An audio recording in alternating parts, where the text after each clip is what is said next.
What is up mga kabuhok? My name is Balbon and welcome back sa ating unboxing series. Ayan, again, meron na naman tayong Alpine Star R-Tech helmet. Ayan, napaka-pogi.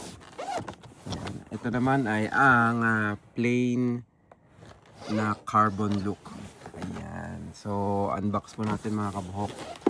Ayan, sa mga bagong pasok po, Tokyo based po ako at dito po nanggagaling yung helmet. Ayan, kung may kailangan po kayo, mag-PM lang po kayo. Makikita naman ako sa Facebook, Instagram, YouTube, TikTok o kung saan man. Oh, iba pala tong iba pala tong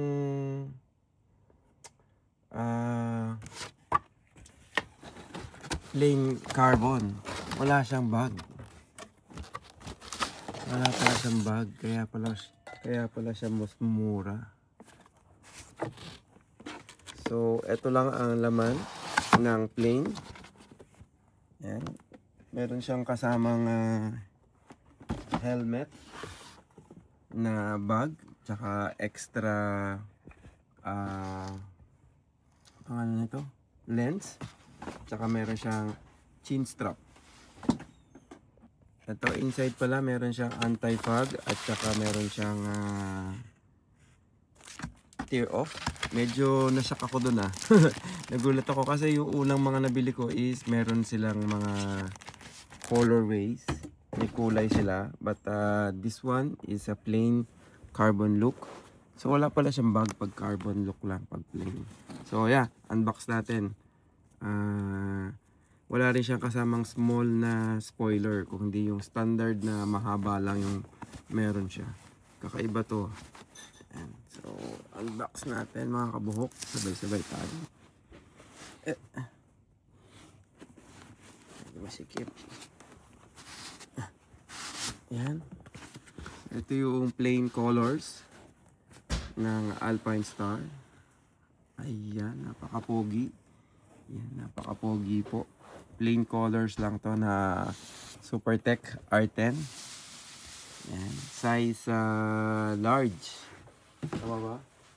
Ito ay size large. Mamaya sukatin natin kung gano'ng kabigat yung plain na large. Ayan. Maliit lang din yung lens niya. Maliit lang din yung spoiler niya, hindi yung masyado mahaba. Totally ba pala pag pag plain lang siya. Ayan mga kabuhok. Ayan, ito po yung Alpine Star Supertech R10 helmet na plain carbon. Plain carbon look. Yung dito niya glossy finish yung carbon, pero yung sa likod ay matte finish na siya.